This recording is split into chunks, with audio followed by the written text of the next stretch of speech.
India TV YouTube channel को subscribe करें और बेल आइकन दबाएं। इस वक्त की बड़ी खबर, AIMIM के चीफ असदुद्दीन ओवैसी आज गुजरात के सियासी दौरे पर हैं और दौरा गुजरात का है लेकिन टारगेट यूपी है। यूपी चुनाव में मुस्लिम वोटर्स के ध्रुवीकरण में लगे ओवैसी अहमदाबाद के साबरमती जेल जाकर यूपी के बाहुबली अतीक अहमद से मिलना चाहते थे, लेकिन उनका सियासी ड्रामा कामयाब नहीं हो पाया। जेल प्रशासन ने उनको नियमों का हवाला देकर मंजूरी नहीं दी।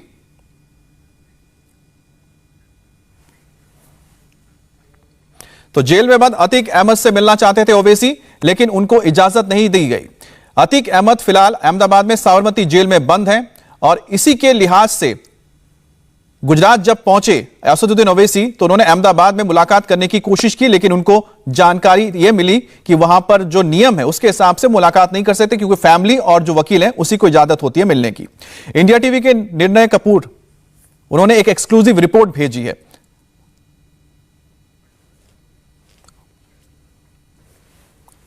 गुजरात में करीब 1.25 साल बाद चुनाव हैं और AIMIM के अध्यक्ष असदुद्दीन ओवैसी इस वक्त गुजरात में हैं। करीब 1 साल पहले से तैयारी करने तो यहाँ नहीं पहुंचे हैं। जाहिर सी बात है, इस वक्त जो सबसे बड़ा केंद्र बना हुआ है राजनीति का, उत्तर प्रदेश के चुनाव, कहीं ना कहीं निगाहें उसी पे हैं। ओवैसी साहब, आज जो आपकी विजिट है अहमदाबाद में और आते ही सबसे पहले आपकी अतीक अहमद से मुलाकात की चर्चा है, क्या सीधा मैसेज उत्तर प्रदेश में देने की बात?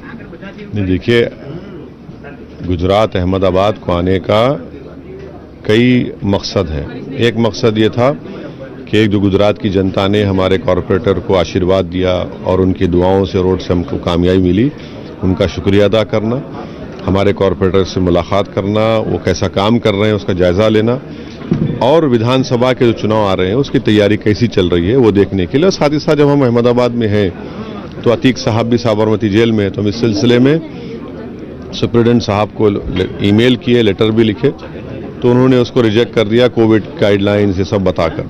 तो अभी हमारी मीटिंग है हमारे कॉर्पोरेटर के साथ, हम दरियापुर गए, शाम में भी हमारा एक पूरे फिर से हमारे संगठन के लोगों से मीटिंग है, तो जाने नहीं दिया गया वहाँ तक। पुलिस ने कहा कि आप जा ही नहीं सकते साबरमती जेल को, वरना आपको डिटेन कर लेंगे। तो इस तरह का ये काम किया गया बीजेपी की तरफ से। तो ठीक है, उत्तर प्रदेश जनता देख रही है कि अतीक अहमद से हम सुप्रीडेंट से मिलना चाह रहे थे कि भाई बताइए आप क्या वजह है। हम तो अतीक साहब का नहीं ठीक नहीं बोले, हम सुप्रीडेंट से मिलना चाहते, वो भी हमको जाने नहीं दिए।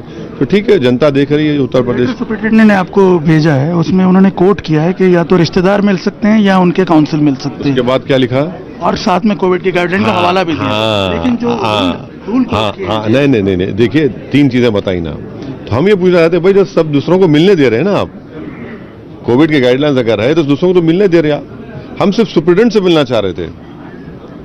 ठीक है, आपकी बात सही है, वो लेटर हमको ही मिला, हम तो सुप्रीडेंट से मिलना चाहते, पूछना चाह रहे थे कि भाई आप सबको मिलने दे रहे, आखिर हमको क्यों मिलने नहीं दिया जा रहा है?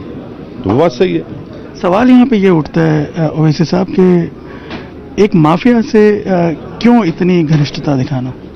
जब आप लोग भूल रहे हैं कि जब प्रज्ञा ठाकुर जेल में थी और जब समझौता ब्लास्ट के ख्वाजा अजमेरी के दरगाह के ब्लास्ट में जो एक्यूज पकड़े गए थे, तो उनसे कौन कौन मिलने जाते थे? कौन कौन मिलने जाते थे उनसे? और ख्वाजा अजमेरी के ब्लास्ट में 2 लोगों को सजा हुई, हाई कोर्ट ने उनको बेल दी। जब वो वापस अपने गांव गए तो कौन उनका इस्तकबाल किया? इंडियन एक्सप्रेस की रिपोर्ट है मेरे पास। तो ये देखिए, अगर आप किसी को माफिया कह रहे हैं या जो भी कह, सबको कहिए ना,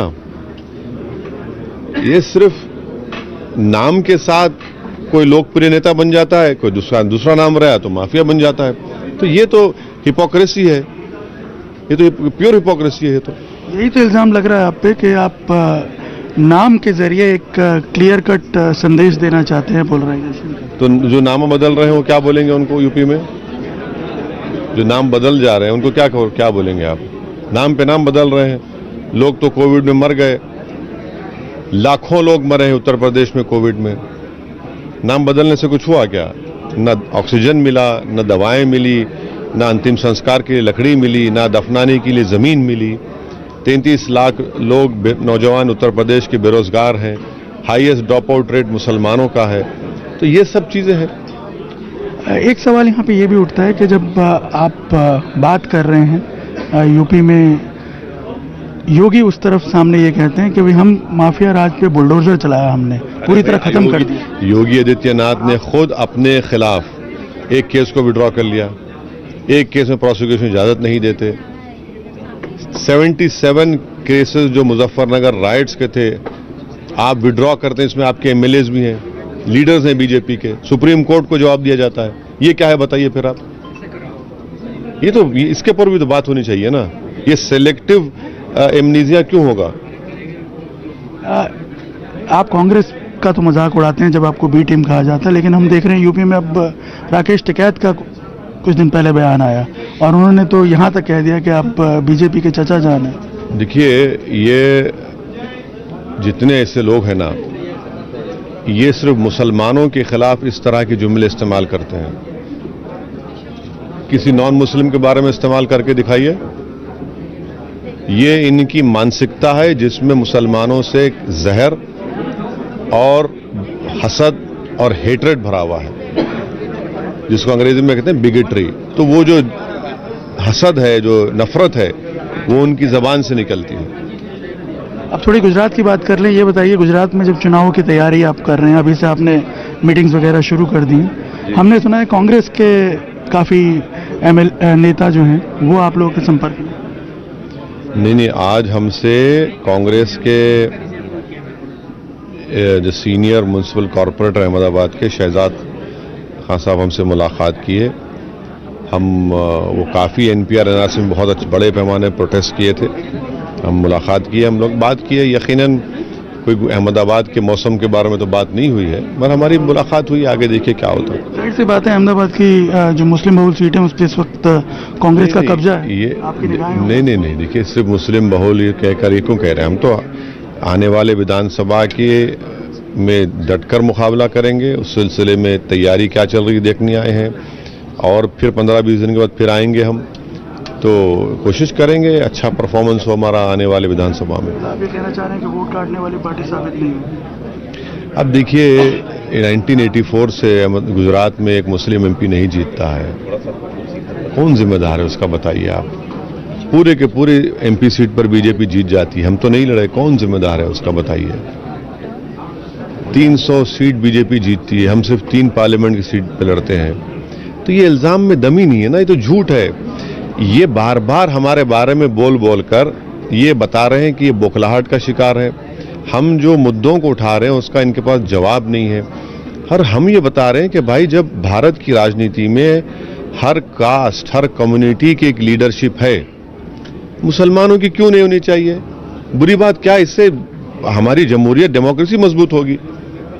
इससे बुरी बात इनको लगता है कि नहीं, आप कैदी बन के रहें, आप डर कर रहे हैं, आप हमारी गुलामी करते रहे। हम बोले नहीं करेंगे, हम अपना हक लेंगे, लड़ेंगे और उसमें भारत की राजनीति में अपना एक मुकाम हासिल करेंगे इंशाल्लाह। तो मतलब आप एक इंक्लूसिव पॉलिटिक्स की जो बात कर रहे हैं, सभी सीटों पर उम्मीदवार उतारेंगे सिर्फ मुस्लिम बहुल इलाकों? इसका फैसला हमारे गुजरात के प्रेसिडेंट जनाब साबिर भाई साहब करेंगे।